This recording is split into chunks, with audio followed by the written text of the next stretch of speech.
এটা হলো আমাদের ডাইনিং রুম। আর ডাইনিং রুমে আজকে আমাদের এখন সকালে ব্রেকফাস্ট চলছে আমাদের কি রয়েছে ব্রেকফাস্টে রয়েছে কিন্তু আলুর পরোটা, পোহা, স্যান্ডউইচ, দই, মানে তারপর চাটনি, আচার, তার সঙ্গে কফি, চা সব কিছু রয়েছে। আর এখানে আমাদের কিন্তু টিমের সকলে কিন্তু এখন ব্রেকফাস্ট করছে। এখানে আকাশ দাও রয়েছে, ব্রেকফাস্ট কিন্তু করছে। বাকি আমাদের টিমের আরও মেম্বার রয়েছে, আমাদের সেটজি রয়েছে। মর্নিং একদম। আর আমাদের দেখো অয়ন রয়েছে সাথে। এছাড়াও বাকি সব কোথায়? আচ্ছা, ছাদে ফটোশুট চলছে। আজকে আমরা যাবো আমাদের গ্রুপ নিয়ে। কোথায় যাবো? আজকে আমরা আমাদের গ্রুপ নিয়ে যাব সোলাং, শিশু, আটল টানেল এইসব ঘোরার পর কিন্তু আজকে আমাদের সারাদিনটা পুরো স্টেশন ডে। আর এটা হলো আমাদের পেছনে আমাদের ছিল হোটেল।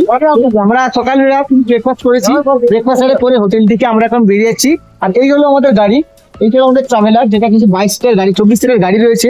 আমরা কিন্তু গ্রুপের মধ্যে সব মিলিয়ে 24 জন রয়েছি, ঠিক আছে? তো আমরা বেরিয়ে যাবো এখন, একটু পরে সবাই ব্রেকফাস্ট করে রেডি, এবার আমরা বেরিয়ে যাবো অটল টানেলের উদ্দেশ্যে।